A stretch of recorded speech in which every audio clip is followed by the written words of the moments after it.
The distress call. The crystalline spires of Harmony Station caught the light of Zephyria's twin stars, casting rainbow patterns across the council chamber where High Chancellor Ilara Voss stood before the emergency assembly. Her translucent skin pulsed with anxious colors as she gestured toward the holographic display. 50 representatives from the Zephyrian collective worlds watched in stunned silence as footage played from their outermost colony. Celestial outpost has fallen, Ilara announced, her melodic voice strained. Population of 8 million, gone in less than one planetary rotation. The footage showed massive obsidian vessels descending upon the peaceful settlement. The Zephyrian defense ships, little more than scientific vessels with minimal shielding, disintegrated under concentrated energy beams. Then came the ground assault. Perfectly coordinated waves of biomechanical entities harvesting everything: resources, technology, and people. The last transmission from Governor Nyleth, Ilara said, activating another recording. A terrified Zephyrian appeared, crest flattened against his head in fear. They're breaking through the final barriers. Their technology is beyond anything we've encountered. They're not just killing, they're collecting. Please, anyone listening. The transmission ended in static. Fleet Commander Thalen, his scales dulled with fatigue, stepped forward. We've tracked their movements. Based on their current trajectory, they'll reach our next colony in 3 days, and Zephyria Prime within 2 weeks. Our defense capabilities? Asked Counselor Meredith, though all present knew the answer. Non-existent against this threat, Thalon replied. The collective has known peace for 9 centuries. Our fleet consists of exploration vessels and trade ships. We have atmospheric shields for weather control, not warfare. A ripple of despair swept through the chamber. What of our allies? Asked Representative Sorrel, his voice quavering. The Luminar Federation has promised aid, but they're 6 months away at maximum speed, Ilara answered. The Vortex Assembly can't spare ships while engaged in their own territorial dispute. Then we evacuate, suggested Meredith. To where? Thalen countered. If these invaders cannot be stopped, nowhere in our sector will remain safe. They appear to be systematic harvesters. They won't stop until everything is consumed. Silence fell across the chamber, broken only by the soft humming of the environmental systems. Ilara's inner light dimmed as she considered their options, all leading to extinction. There is one possibility, said Elder Chiron, speaking for the first time from his meditation platform. All eyes turned to the ancient Zephyrian, whose memory stretched back 4 centuries. The quarantined ones, he continued. The Terrans. The chamber erupted in shocked murmurs. The Deathworlders, gasped Counselor Meredith. You cannot be serious. Earth has been under quarantine for good reason, Sorrel added.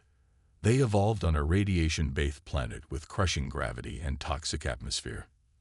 Their biology is built for constant violence. Elder Chiron raised a gnarled hand for silence. I was present during first contact, 3 centuries ago. Yes, they frightened us with their dense musculature, their predatory instincts, their capacity for aggression.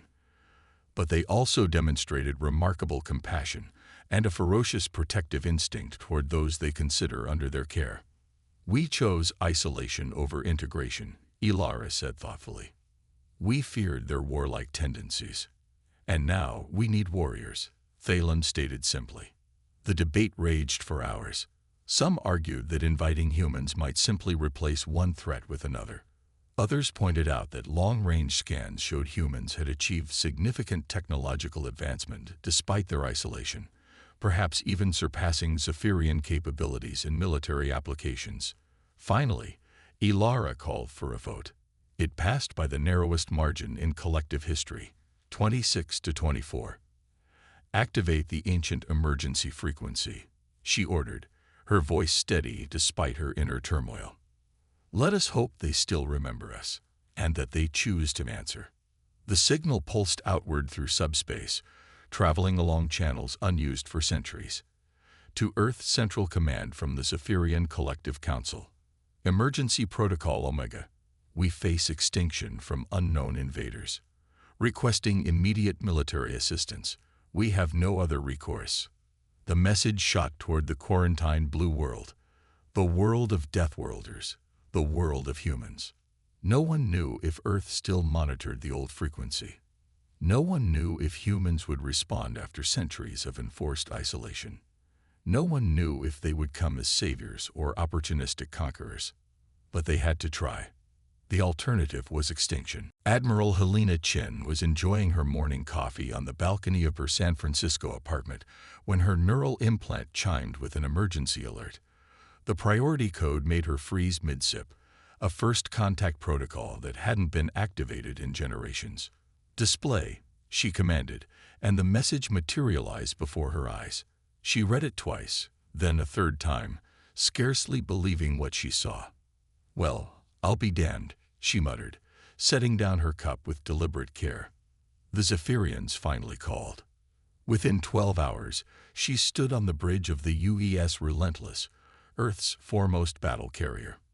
At 1,800 meters long, it was the largest warship ever constructed by human hands, a testament to humanity's technological progress during their isolation. Through the panoramic viewports, Chen watched as dozens of other vessels assembled, destroyers, cruisers, troop carriers, and support ships forming into battle groups. "Admiral on deck," announced Commander Jackson as she entered the command center. "At ease," Chen said, moving to the central holographic display. "Status report." Communications Officer Rivera approached with a data tablet. "The signal's authentic, Admiral. It's using protocols established during first contact with the Zephyrians, before they quarantined us."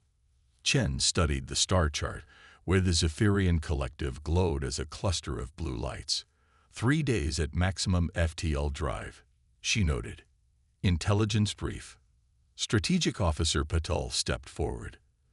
"The Zephyrian collective spans 37 habitable worlds, Admiral. Species diversity is high, but all evolved on what we classify as garden worlds, low gravity, minimal environmental pressure, abundant resources.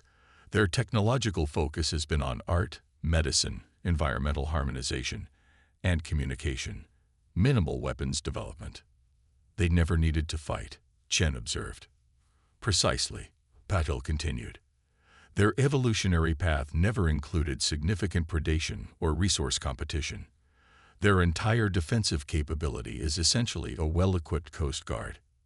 Security Chief Torres snorted from her station. "So the fragile flowers who locked us out because we're too dangerous now want our protection." "That about sums it up," Chen agreed, but her expression remained thoughtful rather than vindictive.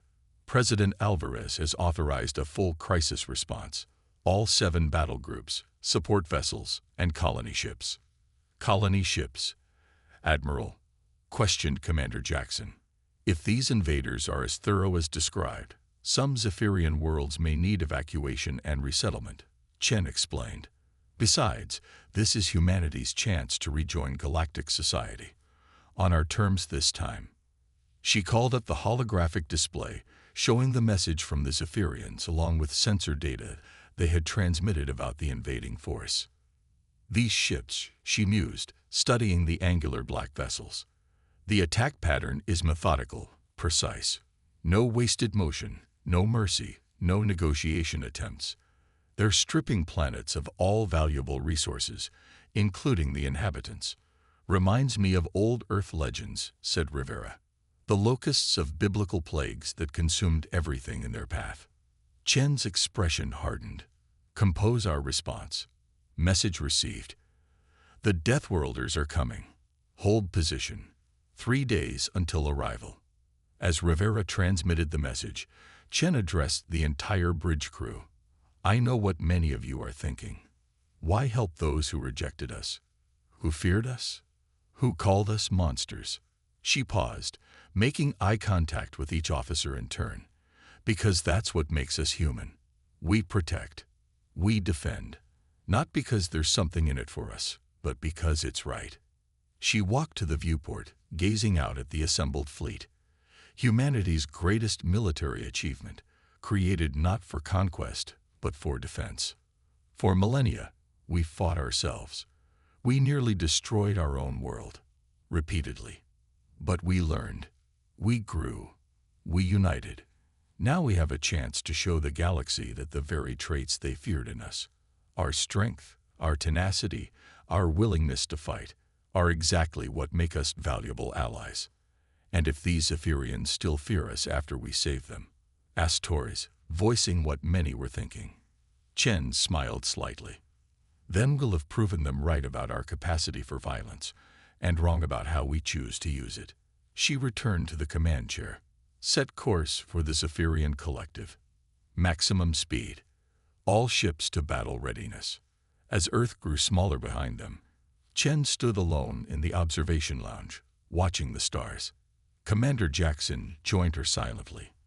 Having second thoughts, Admiral, he asked after a moment. Chen shook her head, just considering the irony. For centuries, we wondered if we were alone in the universe. Then we discovered we weren't, only to be told we weren't welcome. Too dangerous, too unpredictable. And now, Jackson prompted, now we get to show them why Deathworlders make the best friends and the worst enemies. Chen replied, her eyes reflecting the distant stars. Order the fleet to jump. Let's go make some new friends. The massive engines of the human armada glowed brilliant blue as they prepared to tear holes in space-time. One by one, they vanished into the fabric of reality, leaving Earth behind. Their destination, a cluster of peaceful worlds facing extinction. Their purpose, to prove that humanity's greatest strength wasn't their capacity for violence, but their willingness to use that capacity to protect others. The Deathworlders were coming, and the galaxy would never be the same. Deathworlders unleashed. The Zephyrian orbital platform Serenity hung in space like an intricate glass sculpture, its elegant curves and transparent sections refracting starlight into dazzling patterns. High Chancellor Ilara stood at the observation dome, her translucent skin pulsing with anxiety as she watched the emptiness of space. 3 days had passed since they sent their desperate message to Earth. 3 days of waiting, of fear, of wondering if help would arrive. Any sign of them? Asked Elder Chiron, joining her at the viewport. The ancient Zephyrian's bioluminescence had dimmed with stress. Nothing yet, Ilara replied. But they said 3 days. It's only been. A sudden alarm interrupted her. A junior officer rushed to the sensor station. Multiple space-time ruptures detected. The officer called out, voice trembling. Massive energy signatures. Ilara and Chiron watched in stunned silence as the fabric of space tore open in sequential flashes of blue-white energy. First one ship emerged, then another, then dozens more in perfectly choreographed formation. The sight made Ilara's heart falter. The human vessels were nothing like the elegant Zephyrian ships. These were angular, intimidating machines built for war. Their hulls were marked with symbols and insignia, bristling with weapon systems unlike anything in the Zephyrian design philosophy. The flagship at the center dwarfed their entire defense fleet. By the twin stars, whispered Chiron, what have we invited here? The communications console chimed. Incoming transmission from the human flagship, announced the communications officer. Put it through, ordered Ilara, straightening her posture. The view screen activated to show a human female with striking features and short black hair streaked with silver. She wore a dark uniform adorned with symbols of rank. This is Admiral Helena Chen of the United Earth Defense Force, the human said, her voice carrying a confidence that seemed almost alien to the Zephyrians. We received your distress call. The Relentless and her battle groups are at your service. Ilara stepped forward. Admiral Chen, I am High Chancellor Ilara Voss of the Zephyrian Collective. On behalf of our 37 worlds, I thank you for answering our call. Chen nodded. We've brought a full response fleet. Our flagship will dock with your station for strategic planning. We request an immediate meeting with your leadership. Of course, Ilara agreed. We await your arrival." As the transmission ended, Chiron grasped Ilara's arm. "Did you see the size of their fleet?" he whispered. "They must have sent a significant portion of their military forces, which means they take the threat seriously." Ilara replied. "That's reassuring. Or they're using this opportunity to position themselves for something else," warned Thalen, who had quietly joined them. Ilara had no answer for that. The humans were their only hope, yet their very presence filled her with both awe and dread. Hours later, the Zephyrian High Council gathered in the grand meeting chamber aboard the Serenity. The atmosphere was tense as they awaited the human delegation.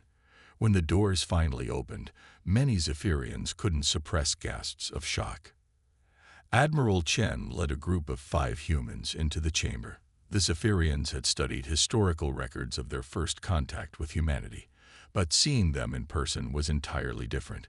The humans moved with a fluid grace that belied their dense musculature. Their eyes scanned the room with predatory alertness. They seemed solid in a way the willowy Zephyrians were not, as if they belonged to a more substantial reality. "High Chancellor," Chen greeted Ilara with a respectful nod. "Thank you for your welcome. Allow me to introduce my senior staff. Commander Jackson, Tactical Operations; Dr. Patel, Intelligence; Major Torres, Security; and Lieutenant Rivera, Communications."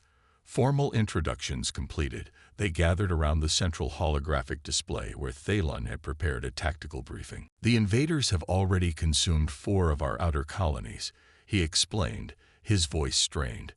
"Based on their current trajectory, they'll reach Lumina, our largest agricultural world, within 14 hours. Chen studied the display intently. "These attack patterns are methodical. No wasted motion, no hesitation. Show me their ships again." The hologram shifted to display the black angular vessels. "They operate in perfect coordination," Thalen continued. "Our initial resistance was futile. Our ships were destroyed before they could even engage." "What do they want?" asked Commander Jackson. "Resources, territory, everything," answered Elder Chiron.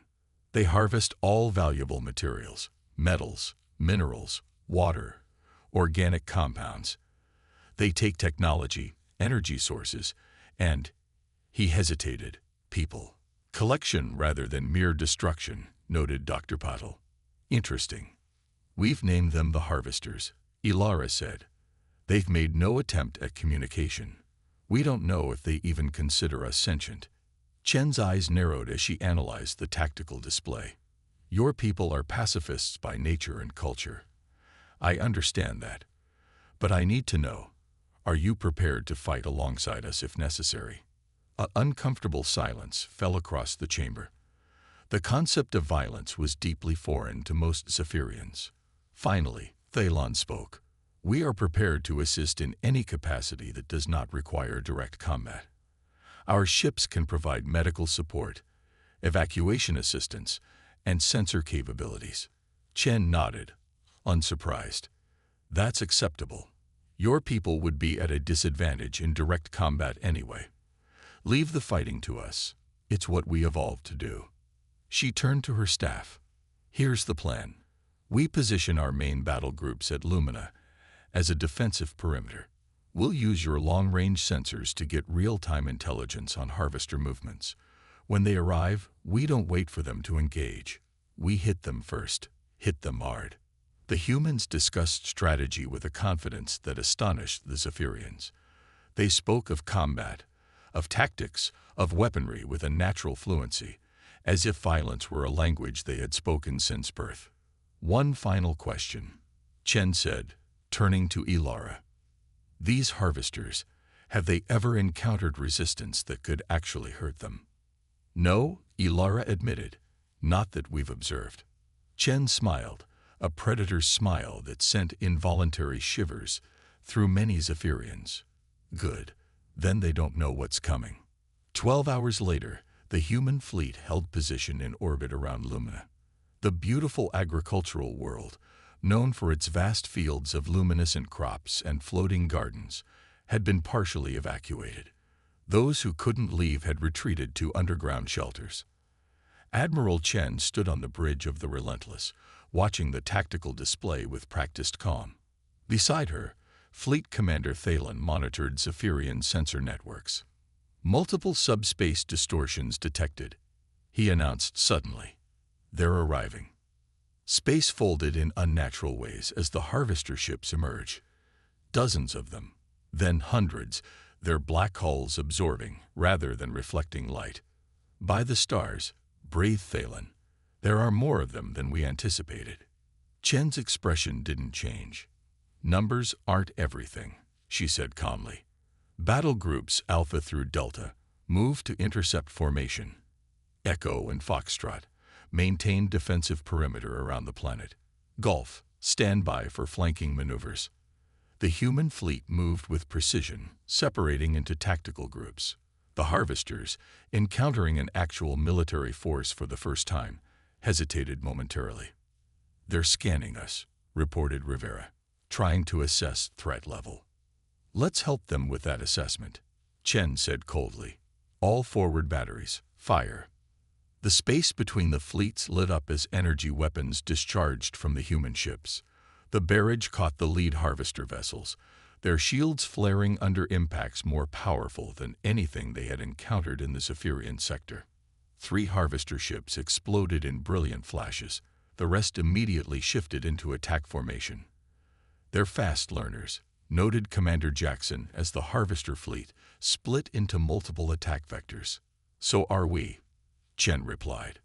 Evasive pattern Delta. Cruiser groups target their flanking elements. Destroyers break their center formation. The battle unfolded with ferocious intensity. The harvesters fought with cold efficiency, their weapons cutting through space with lethal precision. But the humans fought with something the harvesters had never encountered: adaptability, intuition, and the furious determination of a species evolved to overcome all threats. From the Serenity, Ilara and the Zephyrian Council watched in horrified fascination. The violence unleashed between the fleets was beyond their comprehension, a dance of destruction choreographed with terrible beauty. How can they function in such chaos? Whispered Counselor Meredith. The human admiral is making decisions in milliseconds. That's what they evolved to do, Chiron reminded her. Their world shaped them for this, to assess threats, to react instantly, to fight and survive against impossible odds. The battle raged for hours. Human ships fell to harvester weapons, their crews fighting to the last moment. But for every human vessel destroyed, multiple harvester ships followed. The invaders, accustomed to easy victories against peaceful species, found themselves facing an enemy that seemed to anticipate their moves, that adapted to their tactics, that matched and then exceeded their ferocity. The turning point came when Chen ordered a maneuver that seemed suicidal to the watching Zephyrians. She deliberately opened a gap in the human formation, appearing to expose a vulnerable flank. "What is she doing?" gasped Ilara. "She's giving them a clear path to the planet." The harvesters, sensing opportunity, concentrated their forces toward the gap, exactly as Chen had anticipated. "Battle Group Golf, now," she commanded. The reserve fleet, hidden in luminous moon shadow, surged forward, catching the harvester forces in a devastating crossfire. Trapped between 3 human battle groups, the harvester ships were systematically destroyed. "They're retreating," announced Rivera 6 hours into the battle. "Remaining harvester vessels are breaking formation, attempting to reach jump points." "Don't let them," Chen ordered calmly. "No survivors, no message sent. They came to harvest. Let's make sure their kind never tries to harvest here again." The human fleet moved with ruthless efficiency, hunting down the fleeing harvester ships. When the last one exploded in a silent flash, a cheer erupted across the human vessels. Chen didn't join the celebration. She stood quietly, reviewing casualty reports. 17 ships lost, approximately 3,000 personnel, she informed her staff. "Begin recovery operations immediately." 2 days later, representatives from both species gathered on the Serenity for a formal declaration of victory. The Zephyrian Council had prepared a ceremony of gratitude, complete with light harmonies and crystal offerings. High Chancellor Ilara approached Admiral Chen with genuine reverence. "You and your people have saved our entire civilization," she said. "We cannot adequately express our gratitude." Chen accepted the ceremonial crystal with a respectful nod. "We were happy to help. That's what neighbors do." "Neighbors," Ilara repeated thoughtfully. "After centuries of isolation, is that what we are now?" "If you wish it," Chen replied. "The quarantine was your decision, not ours. We always hoped to join galactic society as equals, as allies rather than threats." Elder Chiron stepped forward. "We feared what we did not understand," he admitted. "We saw your capacity for violence and missed its counterbalance, your capacity for protection." Chen smiled. "Humans are complicated. We can be warriors or diplomats, scientists or artists. We contain multitudes." "Perhaps," Ilara suggested carefully, "it is time for a new relationship between our peoples, not based on fear, but on mutual respect and cooperation." "I would welcome that," Chen agreed. "And I believe Earth would as well." As the ceremony concluded, Commander Jackson joined Chen at the viewport overlooking the gathering of human and Zephyrian ships. "Think they'll still see us as monsters?" he asked quietly. Chen watched as Zephyrian diplomats enthusiastically engaged with human officers, their initial fear replaced by fascination. "They'll always see us as dangerous," she replied. "And they should. We are. But they're learning that dangerous isn't always bad." She turned to face him. "Sometimes the universe needs monsters to fight monsters, and sometimes the most frightening predators make the most devoted protectors." In the days that followed, joint human-Zephyrian task forces began tracking other harvester fleets operating in the sector. Diplomatic channels dormant for centuries reopened. Human ships took up protective positions around vulnerable Zephyrian worlds. The Deathworlders had come when called, and the galaxy would never view humanity the same way again. For the Zephyrians had learned what the harvesters discovered too late, that there is nothing more terrifying, or more reassuring, than having evolution's perfect predator standing between you and extinction. And sometimes, the most dangerous friend is exactly the friend you need.